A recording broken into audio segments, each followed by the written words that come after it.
population study was conducted to evaluate coronary artery disease in general population. A cohort of 700 patients underwent coronary angiography to evaluate geographic distribution of coronary arteries throughout the heart.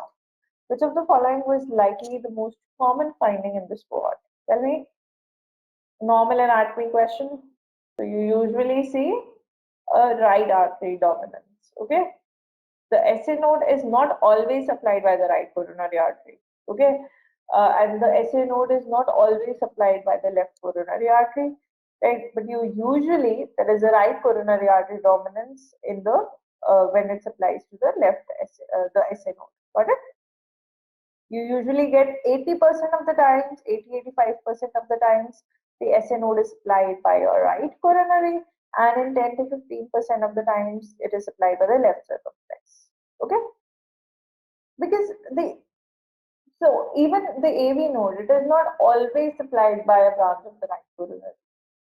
I mean, C, both of them could be correct, but C just makes more sense. Thanks for watching. Please give a thumbs up and subscribe for more.